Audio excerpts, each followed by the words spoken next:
The forest was still covered with the last patches of melting snow, and the air carried the sharp chill of early spring nights. A female lynx moved silently between the bare trees, her golden fur blending with the dry grass and fallen leaves. Her movements were heavy, slower than usual, her sides swollen with the weight of life growing inside her. She had not eaten in 2 days, and hunger gnawed at her strength.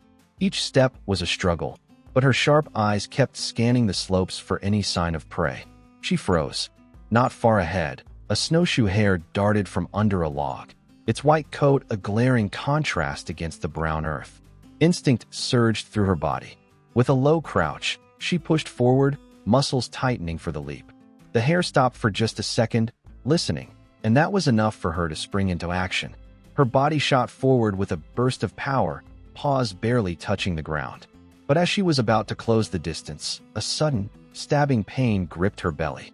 Her body faltered, her leap fell short, and the hare bolted into the undergrowth, disappearing before she could recover.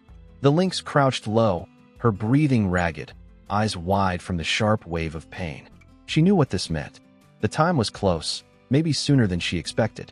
She rose slowly, each step now more careful, her instincts telling her she needed shelter, not prey. The mountainside around her was harsh, with jagged rocks and broken branches. She pressed on, moving toward the lower valley where fallen trees and rocky outcrops offered hidden spaces. The sun dipped behind the ridge, painting the sky in pale pink and gray. The lynx stopped near a cluster of pines where the wind was softer. She sniffed around and slipped into a hollow beneath a fallen trunk. The space was cramped but protected from the open wind. She curled herself down, her ears twitching at every distant sound, the call of a raven, the crack of ice breaking in a nearby stream. Her eyes half closed, but another surge of pain ran through her, stronger this time. She shifted restlessly, her claws digging into the earth. The first contractions were coming fast, pressing against her body in waves. She arched her back, pressing herself against the ground, her breath sharp and uneven. The world outside no longer mattered. The hunger, the cold, the failed hunt, all faded as her body prepared for the moment that would decide her future. The night thickened, shadows covering the forest floor. She lay trembling, every muscle taut, as if the earth itself pressed down on her. Another wave of pain tore through her belly, forcing a low growl from her throat.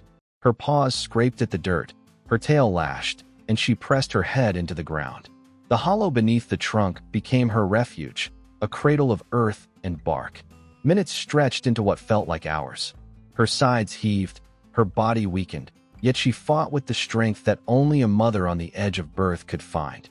Outside, the forest carried on, the rustle of leaves, the cry of an owl, but in that small hidden space, only her labored breaths and the pounding of her heart echoed.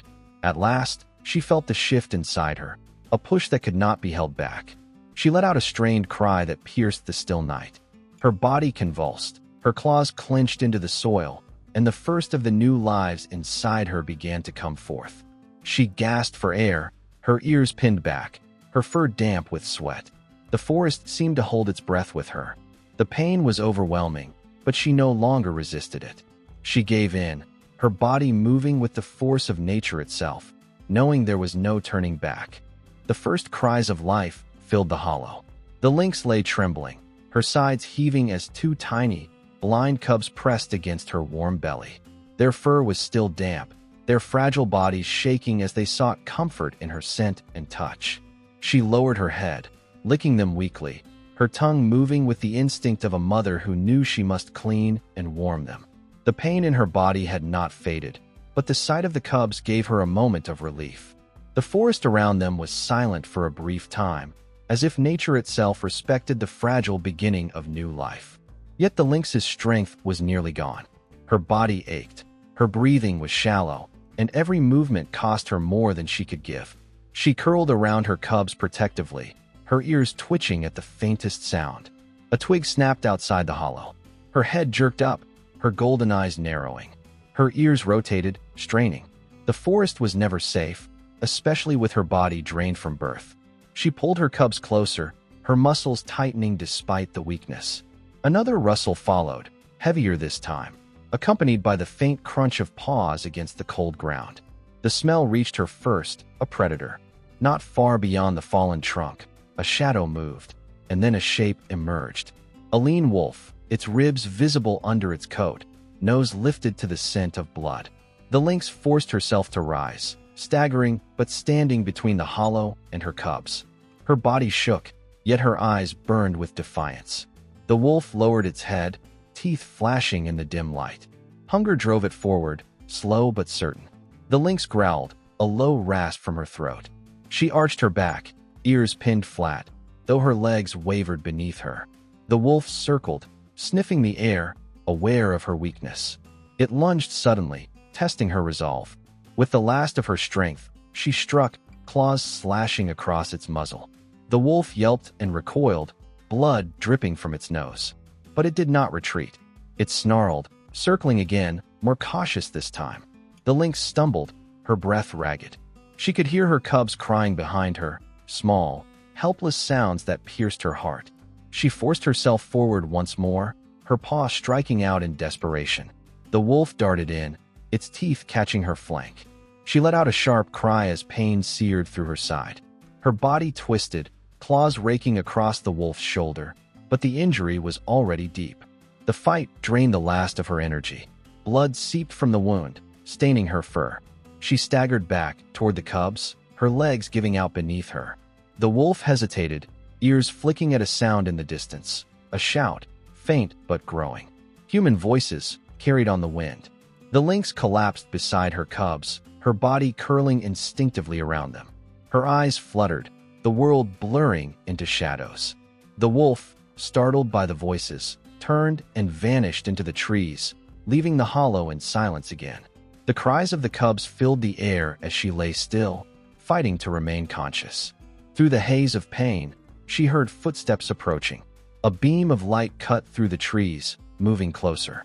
The voice of a man called out, steady but urgent. He froze at the sight of the hollow, his eyes catching the glint of fur. The trembling forms of the cubs pressed against their mother. He crouched, lowering himself carefully, his expression shifting from surprise to concern.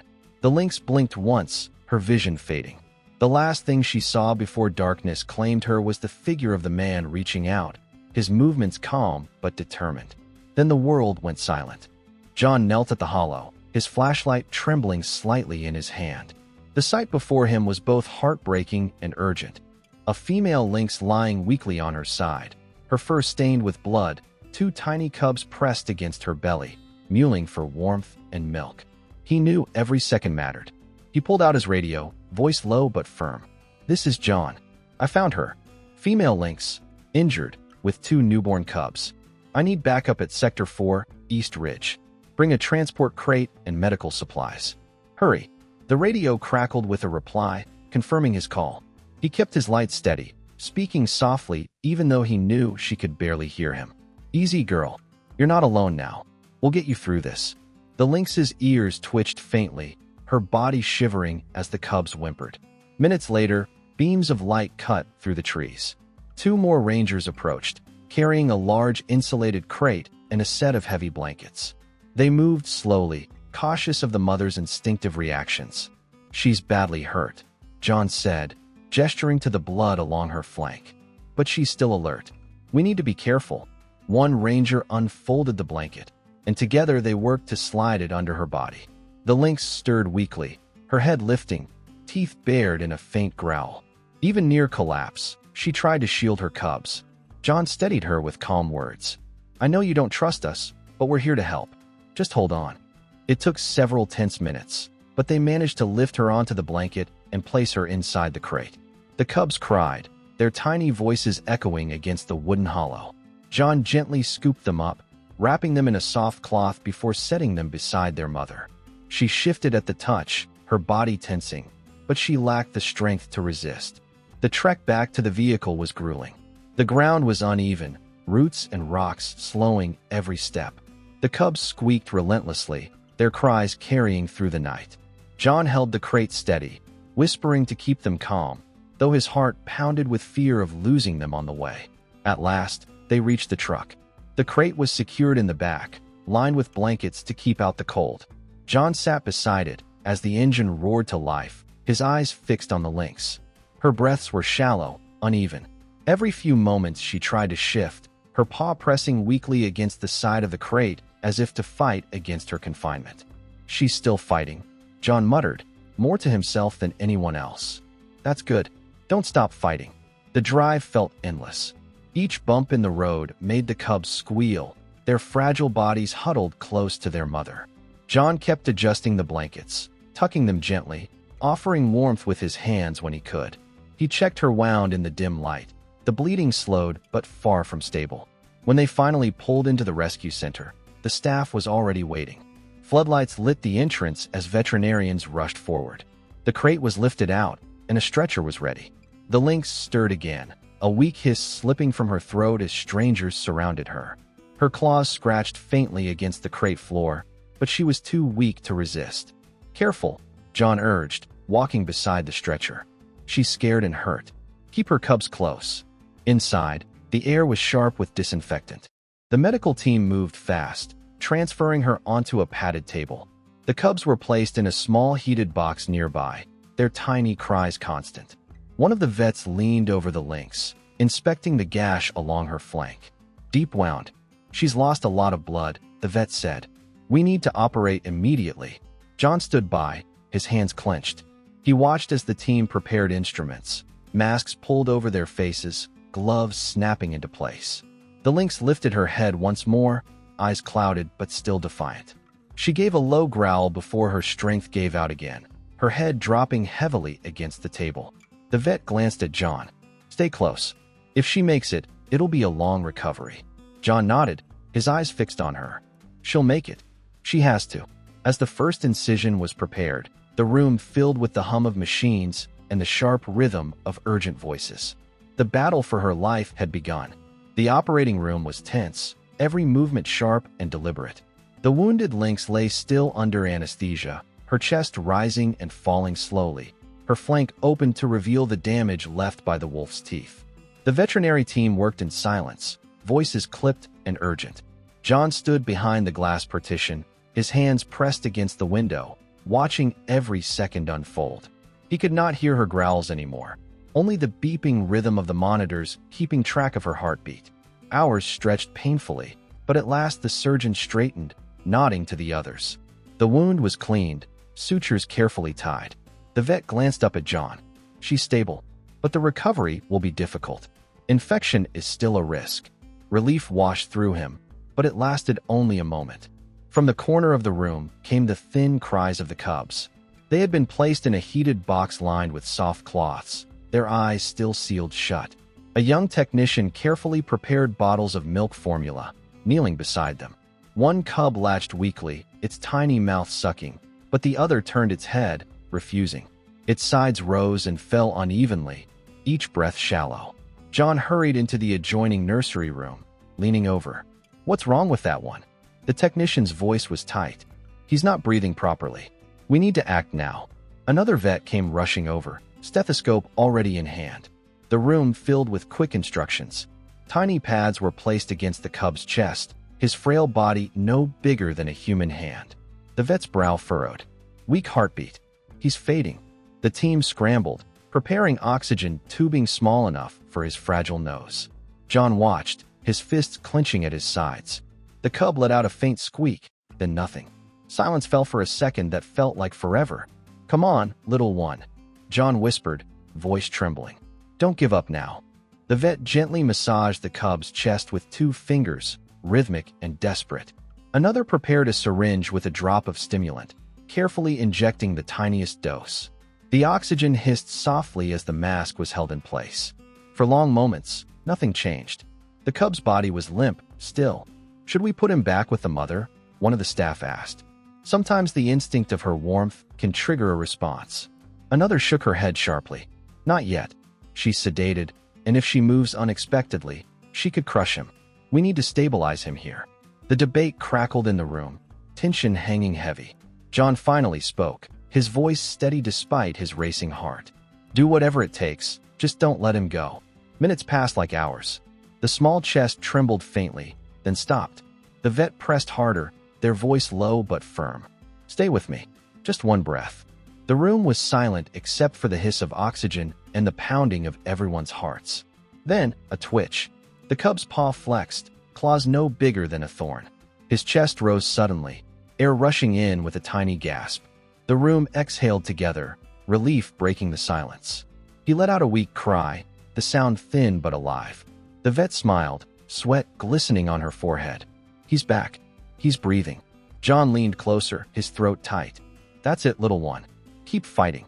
The cub was wrapped carefully in a warmed cloth, placed beside his sibling who continued to suckle at the bottle. Slowly, his breath steadied, each one stronger than the last. The crisis had passed, but the shadow of danger lingered. Every pair of eyes in the room remained fixed on him, unwilling to trust that the fragile life before them was safe just yet. In the other room, the mother lynx stirred faintly under sedation, her body wrapped in clean bandages. Her battle was far from over, but for the first time that night, hope returned. Two cubs still alive, a mother fighting for her strength, and a team unwilling to let them slip away. The night ended not with silence, but with the fragile, steady rhythm of breath, the sound of life refusing to let go. Spring had turned to summer by the time the lynx was ready. Weeks of care had mended the gash on her flank, leaving only a faint scar hidden beneath her thickening coat.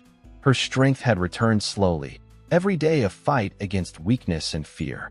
The cubs grew restless in the nursery, their eyes opening wide to a world they had yet to explore. They learned to wrestle, to climb, their spotted fur catching the light as they pounced clumsily at one another. Life had found its rhythm again. John stood at the edge of the rehabilitation enclosure, watching the mother pace along the fence. She was strong again, her muscles sleek under her fur, her movements sharp and certain. Yet her golden eyes remained wary whenever humans came near. She had tolerated them, endured their presence, but her heart belonged to the wild. The cubs pressed against her, following every step, their tiny ears flicking at unseen sounds. The decision had been made. It was time to let them go. The morning of release was warm, the sky clear. A transport vehicle waited by the enclosure, lined with straw and shaded from the sun. John and the team moved with quiet precision, knowing that any sudden noise would unsettle her. They coaxed her into the crate with careful movements, the cubs quickly following, their mews echoing in the air. The door clicked shut, the sound final but filled with promise. The journey to the reserve was long. The road wound through dense forest and open valleys, deeper and deeper into land untouched by human hands. The cubs squirmed inside the crate, their small paws pressing against the walls, while the mother growled softly, restless with the confinement. John sat nearby, his gaze steady on the crate. He spoke softly now and then, not for her comfort, but for his own. "Just a little longer. You're almost home." At last, the truck stopped. The forest stretched endlessly around them, thick pines and rolling meadows alive with birdsong. This was a place where humans rarely came, a sanctuary where wild creatures ruled.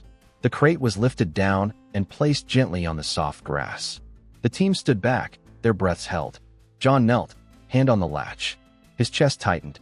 Months of effort, sleepless nights, fear and hope, all led to this moment.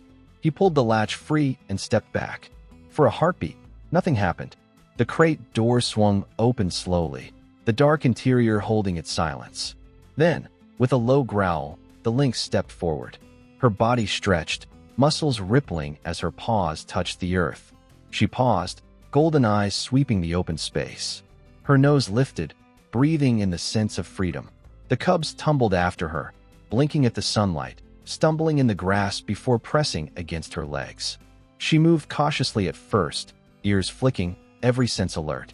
The cubs bounded around her, chasing insects, their cries sharp with curiosity. She turned once, glancing back at the humans who stood in silence, then dismissed them with a flick of her tail. Her world was ahead, not behind.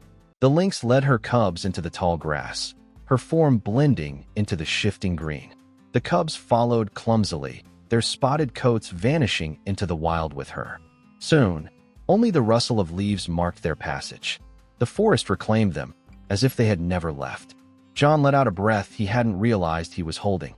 Around him, the team exchanged quiet smiles, their voices low. They did not cheer, did not speak loudly. This moment was not theirs to claim. It belonged to her, to the cubs, to the life they had fought so hard to preserve.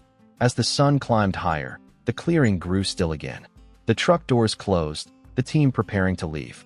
John cast one last look at the place where the lynx had vanished.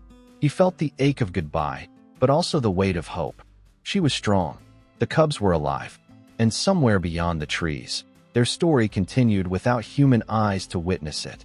The road back was quiet, but inside each heart there was a steady warmth. They had given a family back to the wild. And sometimes, that was miracle enough.